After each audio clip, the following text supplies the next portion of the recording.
Ask the Experts continues. We welcome you back in. Tony Caridi in studio with Margie Urias, who is a registered dietitian, and Stephen Gutschel, who is the fitness director at HealthWorks Rehab and Fitness. Opening segment, we talked about some of the challenges that COVID-19 has presented in both aspects, from fitness and from nutrition. But another big telling tale to this virus, and we're learning more about it now, is the mental stress, the mental duress that it has put people on. And Margie, in your world, a lot of what we do is emotion-based. Our eating, right, is emotion-based. A lot of times we eat for comfort, we eat for whatever. Can you walk us through what you think we need to be aware of right now? Sure. Yes. So obviously, this pandemic has brought about a lot of stress for most of us, because if we may be worried about a loved one, we're worried about our jobs, we're worried about going to the grocery store, just our normal everyday lives have changed. When it comes to how we're eating, which is what I would want to help people with, is think about being more mindful. If you have gained a lot of weight, and it may be related to stress or emotional eating, learning the mindfulness techniques, which of course is a whole topic in of itself, but that may be something that would be worthwhile for people to look into.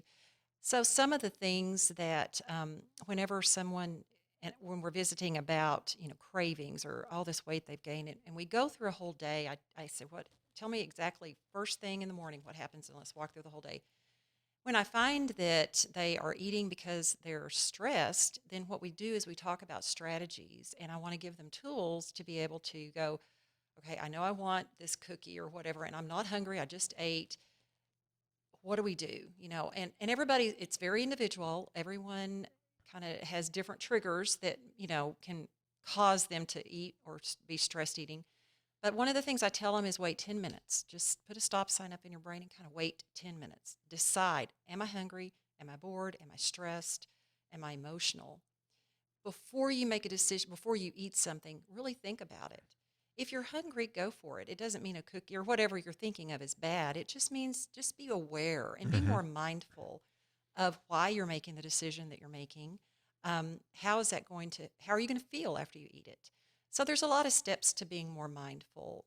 But that's one of the things that I do. I always work with clients on being more mindful when it comes to eating. That's you bring up two really interesting points. I love the concept. Okay, if it's going to be a good cookie to eat in 10 minutes, it'll be right now. It'll be a good cookie in 10 minutes. In other words, if you still want it in 10, okay, go ahead, whatever it is that we're talking about.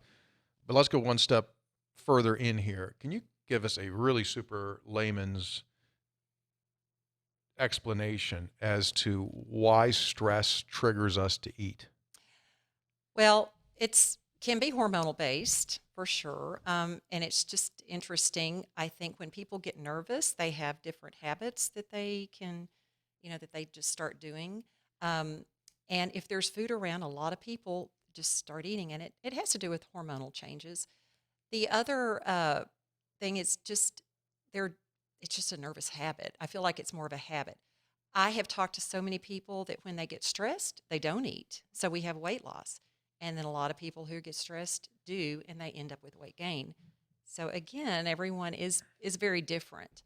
And if it is weight loss and it's a concern, then I'm talking to them about how do we make sure that we're eating what we need to eat during the day. Mm-hmm. And that's, yeah, keep your balance Hmm. there as well. Margie Urias is registered dietitian. HealthWorks Rehab and Fitness. Stephen Gutschel is with us as well. Stephen, as you mentioned earlier, first segment, weather is, fortunately, going to start turning here. Whether it's next week or so, in the next 6 weeks, 8 weeks, we know, right, that things are going to get brighter, things are going to get a little bit warmer, and we're going to be getting back outside. From a fitness perspective, what are the absolutes that we need to know as we do make that transition from spending a couple of months, probably more indoors than normal, to now getting back outside? It depends on, what people's goals are as far as their activity levels.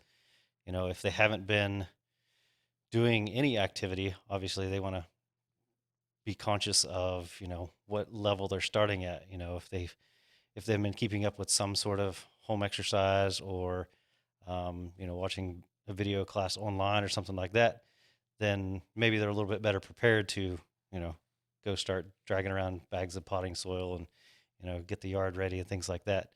Um, we've seen a lot of people who have been back in that say maybe they've kept up pretty good with, some walking, but they've lost a lot of strength because they haven't, been involved with strength training. So that's something that maybe a lot of folks didn't have access to at home. What is the now general accepted rule as to how many days a week that folks should, number one, do some form of physical activity, and number two, some form of lifting? In general, they say 150 minutes a week, which would be, 30 minutes bouts per week. In general, they want to, prefer it to be most days of the week. So it would be at least four times a week. And weight training should be, well over half of, incorporated into at least half of that. I think, probably at least 3 to 4 days a week of some sort of strength training. It doesn't have to be, full on free weight lifting, but some kind of resistance training for muscular strength and bone density. And that would probably also include, and we're really blessed here, hill walking and things like that, lower body, that counts, right? Sure. I mean, your weight bearing exercise, it's not going to, target the muscles quite the same as certain specific, muscle patterns and movements, but it will be, it's still weight bearing. It's still, better than sitting on the couch. Yeah, absolutely. We invite you to stay tuned. This is Ask the Experts, being sponsored by HealthWorks Rehab and Fitness. We're joined in studio by Margie Urias, who is a registered dietitian out of HealthWorks. They've got weight management programs there. We'll get into that when we come back. And also by the fitness director, Stephen Gutschall. We invite you to stay tuned. More coming up here on WAJR's Ask the Experts.